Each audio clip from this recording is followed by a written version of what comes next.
Assalamualaikum warahmatullahi wabarakatuh.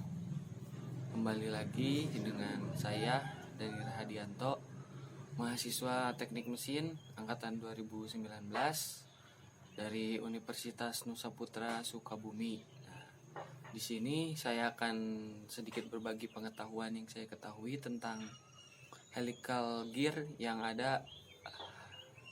merupakan salah satu materi yang ada di mata kuliah elemen mesin 2. Nah, pertama-tama saya akan memberikan pengenalan atau introduction terlebih dahulu tentang gear. Nah, gear adalah bagian mesin yang berputar yang memiliki gigi potong yang menyambung dengan bagian yang bergigi lainnya. Fungsinya itu untuk mengirimkan torsi. Perangkat yang diarahkan itu dapat mengubah kecepatan, torsi, dan arah sumber daya. Selanjutnya ada tipe-tipe dari gear atau roda gigi berdasarkan posisi sumbu terhadap yang pertama ada paralel. Contohnya itu ada spur gear, helical gear, rack, dan pinion gear. Nah, yang kedua itu ada intersecting atau berpotongan. Contohnya itu ada bevel gear, dan yang ketiga atau yang C-nya itu ada non-intersecting dan non-parallel.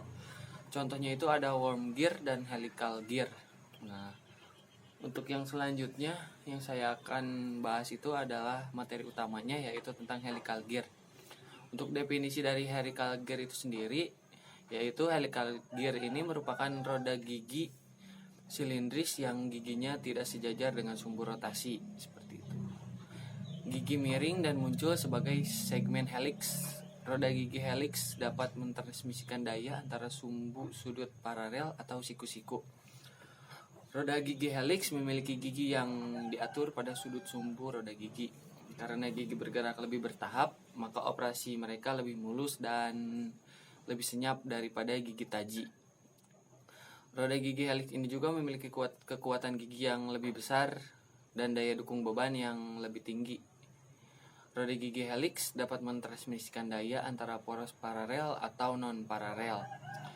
Roda gigi helix juga dipotong miring ke depan roda gigi. Nah, keterlibatan bertahap ini membuat roda gigi helix beroperasi jauh lebih lancar dan senyap daripada roda gigi pacu.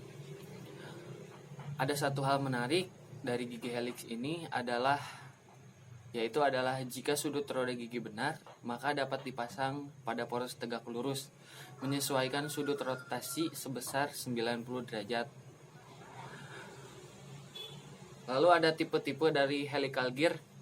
Yang pertama itu single helical gear untuk menghasilkan gaya aksial pada gigi, dan yang kedua itu double helical gear. Terjadi keseimbangan gaya aksial. Kemudian yang selanjutnya itu ada phase width of helical gear. Itu untuk menentukan gigi yang bersentuhan, perpindahan gigi atau tumpang tindih atau nama lainnya overlap harus minimal sama dengan pitch aksial, sehingga dapat ditentukan dengan overlap itu sama dengan PC sama dengan B dikali tan. Nah, ini merupakan persamaan yang pertama, di mana beban gigi normal atau WN memiliki dua komponen WT, satu komponen tangensial dan komponen aksial lainnya WA. Gaya dorong aksial atau ujung diberikan oleh WA sama dengan WN dikali sin alfa sama dengan WT dikali tan alfa. Nah, dari persamaan satu kita melihat bahwa dengan bertambahnya sudut helix, tetapi pada saat yang sama dorongan akhir seperti yang diberikan oleh persamaan 2 juga meningkat yang tidak diinginkan. Biasanya direkomendasikan bahwa tumpang tindih harus 15% dari pitch melingkar, di mana overlap sama dengan B dikali tan alfa sama dengan 1,15 PC, di mana B sama dengan 1,15 PC per tan alfa sama dengan 1,15 dikali P dikali M dibagi tan alfa, di mana PC-nya itu sama dengan P dikali M. B-nya itu sama dengan minimum pace of width, M-nya itu modul. Sedangkan pada kasus double helical gear atau herringbone gears, the minimum phase wide dapat dihitung dengan persamaan B sama dengan 2,3 PC dibagi tan alpha atau 2,3 dikali V dikali M dibagi tan alpha. Nah, seperti itu. Kemudian yang akan dijelaskan selanjutnya itu adalah proportion for helical gear menurut American Gear Manufacturer Association. Yaitu yang pertama pressure angle in the plane of rotation itu sudut V-nya antara 15 sampai 25.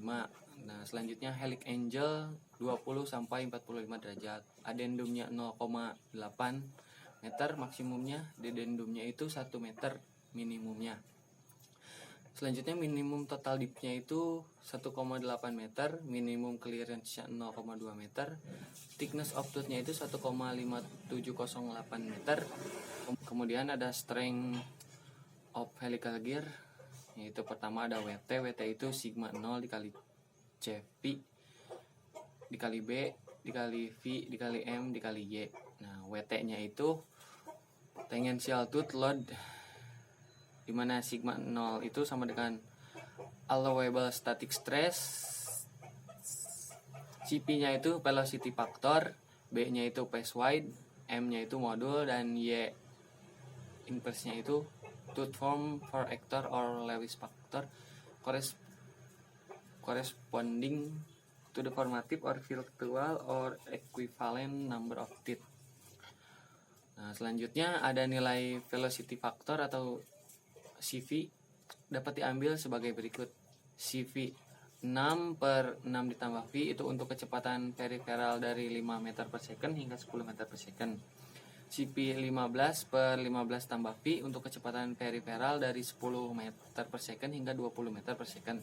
Nah, CV 0,75 per 0,75 ditambah akar V itu untuk kecepatan periferal lebih besar dari 20 meter per second. Nah, yang selanjutnya CP 0,75 per 1 ditambah V ditambah 0,25 itu untuk non-metallic gears.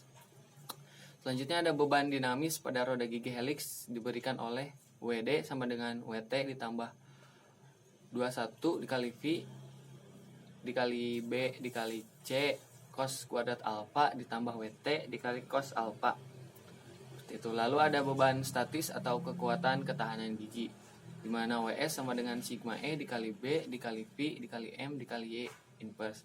Dan yang terakhir itu yaitu beban gigi keausan maksimum atau pembatas untuk gigi helix, di mana formulanya itu WW sama dengan DP dikali B dikali Q dikali K per cos kuadrat alpha. Seperti itu.